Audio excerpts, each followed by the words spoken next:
इस्लाम आज भले ही दुनिया में सबसे तेजी से बढ़ने वाला धर्म बन चुका है, लेकिन इस धरती पर कई देश ऐसे भी हैं जो इस्लाम छोड़कर ईसाई देश बन चुके हैं। ये वो देश है जहाँ कभी मस्जिदों से अजानों की सदाएं गूंजती थी, लेकिन आज वहाँ कोई अजान देने वाला भी नहीं है। यहाँ पर मौजूद मस्जिदों को या तो चर्च में तब्दील किया जा चुका है या फिर उन्हें म्यूजियम में बदल दिया गया। इस्लाम छोड़कर ईसाई बनने वाले देशों की लिस्ट में पहला नाम स्पेन का आता है। ये वो सरजमी है जहाँ पर मुसलमानों ने 500 सालों तक हुकूमत की, लेकिन एक वक्त ऐसा भी आया कि यहाँ पर कोई इस्लाम का नाम लेने वाला बाकी न रहा। आज भी स्पेन में मस्जिद कुर्तबा और अल-हमरा जैसी सैकड़ों इमारतें ऐसी हैं जिन्हें चर्च या दूसरे धार्मिक स्थलों में तब्दील किया जा चुका है। स्पेन को 711 ईस्वी में तारिक बिन जियाद ने फतेह किया था।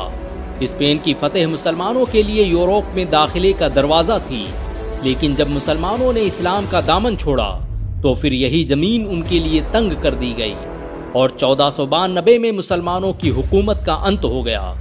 सन 1502 में ईसाई हुकूमत ने आदेश दिया कि मुसलमान या तो स्पेन छोड़ दें या फिर ईसाइयत कबूल कर लें। नतीजन इस देश की एक बड़ी मुस्लिम आबादी दूसरे देशों में विस्थापित हो गई। स्पेन से मुसलमान कैसे निकाले गए, अगर आप इस पर वीडियो चाहते हैं तो नीचे कमेंट में ज़रूर बताएं। इस्लाम छोड़कर ईसाई बनने वाले देशों की लिस्ट में दूसरा नाम सिसिली का आता है। इस देश पर मुसलमानों ने 400 सालों तक हुकूमत की, लेकिन 12वीं सदी में यहाँ से मुसलमानों को निकालकर इसे एक ईसाई रियासत घोषित कर दिया गया। सिसिली के शहर पालेर्मो में 1199 में मुसलमानों का बड़े पैमाने पर कत्लेआम किया गया और उसके बाद जब पोप इनोसेंट थर्ड ने मुसलमानों को दुश्मन घोषित किया तो यहाँ के हर गली कूचे से मुसलमानों को निकाला जाने लगा।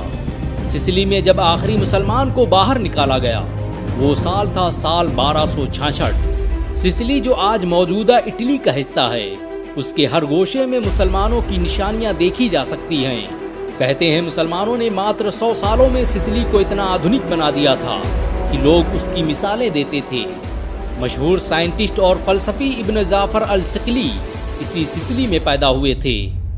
इस्लाम छोड़कर ईसाई बनने वाले देशों की लिस्ट में तीसरा नाम पुर्तगाल का आता है। पुर्तगाल आज ईसाई बाहुल्य देश है, लेकिन आज से 500 साल पहले इस्लाम इस देश का सबसे बड़ा मजहब था। यहाँ पर मस्जिदों की मीनारें और इस्लामी वास्तुकला के जौहर कदम कदम पर बिखरे पड़े थे। मुसलमान पुर्तगाल में उसी वक्त आए जब उन्होंने स्पेन को फतेह किया। जब स्पेन से मुसलमानों को निकाला जाने लगा तो उसका असर यहाँ भी दिखा और मुसलमानों की एक बड़ी आबादी यहाँ से हिजरत करने पर मजबूर हो गई। जो बचे उन्हें या तो कत्ल कर दिया गया या फिर उन्हें ईसाई बनने पर मजबूर कर दिया गया। यहाँ आज मुसलमानों की आबादी मात्र 4% है और अब धीरे धीरे इस्लाम फिर यहाँ अपने कदम जमा रहा है। इस्लाम छोड़कर ईसाई बनने वाले देशों की लिस्ट में चौथा नाम सर्बिया का आता है।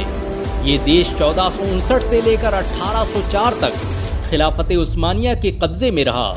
मुसलमानों ने इस देश पर तकरीबन 350 सालों तक हुकूमत की। जिस सर्बिया में कभी मस्जिदों का लश्कर मौजूद था, वहां निशानी के तौर पर उस्मानियों के दौर की एकमात्र मस्जिद बची है। यहाँ पर भी मुसलमानों को एक साजिश के तहत देश से बाहर कर दिया गया या फिर उन्हें ईसाइयत कबूल करने को मजबूर कर दिया गया।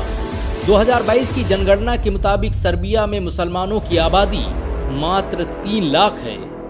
इस्लाम छोड़कर ईसाई बनने वाले देशों की लिस्ट में 5वां नाम यूनान यानी ग्रीस का आता है। 15वीं सदी के अंत तक यूनान उस्मानियों के कंट्रोल में था और यहाँ मुसलमानों की एक बड़ी आबादी निवास करती थी, लेकिन आज यहाँ मात्र 2% ही मुसलमान बचे हैं। यूनान की राजधानी एथेंस में 1833 के बाद 200 सालों तक कोई मस्जिद नहीं बनाने दी गई, लेकिन साल 2020 में मुस्लिम देशों की दखलंदाजी के बाद एक मस्जिद का निर्माण किया गया।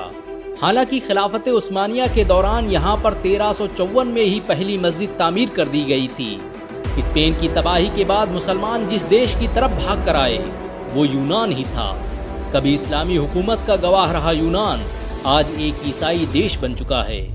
इन सब के अलावा सोलोमन आइलैंड, स्लोवाकिया, आर्मीनिया जैसे कई देश ऐसे हैं जहाँ कभी मुसलमानों का राज हुआ करता था और वहाँ आज वो खुद महकूम बनकर जिंदगी गुजारने पर मजबूर हैं। मुसलमान आज भी इन देशों में अपनी मजहबी पहचान के लिए जंग लड़ रहे हैं। काश दुनिया के 57 मुस्लिम देशों में गैरत होती और वो यहाँ पर रहने वाले मुसलमानों के लिए कुछ कर पाते। क्या आप मानते हैं कि सभी मुस्लिम देशों को एकजुट होकर काम करना चाहिए?